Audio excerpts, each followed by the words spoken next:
Okay, अगला question है हमारे पास और हम उसको स्टडी करेंगे। How many compound liberate NH3 on heating from the following.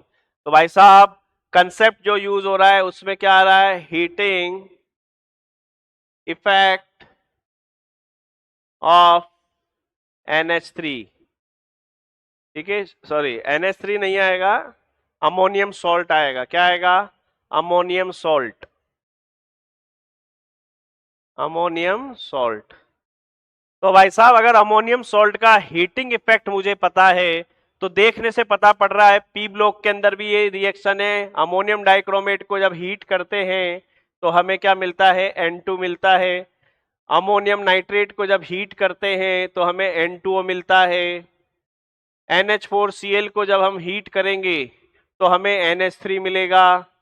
NH4CO3 को हीट करेंगे तो हमें NH3 मिलेगा।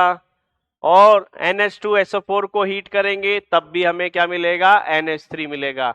तो तीन गैसेज है जो NH3 दे रही हैं। तो इसका आंसर क्या जाएगा, 3।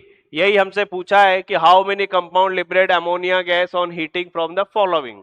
अब आप कहोगे सर हमें कैसे पता चलेगा, भैया आपको पता चलने के लिए आपको हीटिंग इफेक्ट पता होने चाहिए।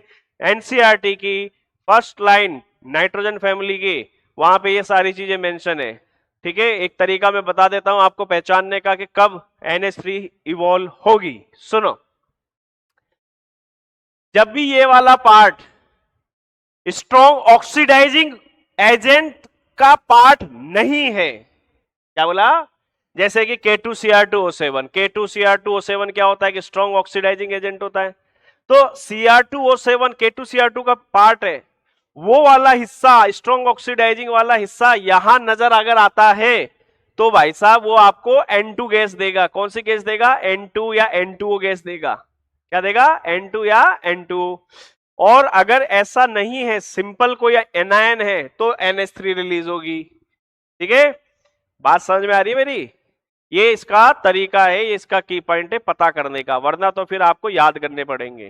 बात समझो, ये देखो Cr2O7 NO3 HNO3 है ना। अब ये तो सिंपल HCl हो गया, H2CO3 हो गया, H2SO4 हो गया। तो ये तो सिंपल एनायन है, तब तो NH3 मिलेगा। स्ट्रॉन्ग ऑक्सीडाइजिंग वाला है तो N2 मिलेगा। यहां पे अगर NH4NO2 होता तो यहां पर N2 निकलता, है ना। लेकिन इसका मैंने की पॉइंट बता रखा है, NO3 अगर है 3 तो 3, N2O 3 है यहां पर। हर जगह N2 निकलेगा, इनमें NH3 निकलेगा, और जहां 3 वहां 3 नंबर के गैस, ये सिर्फ इसी में निकलती है, इसलिए इसको पूछा जाता है बार बार, क्योंकि बच्चा कंफ्यूज हो जाता है N2 और NH3 में। ठीक है, चलिए, थैंक यू।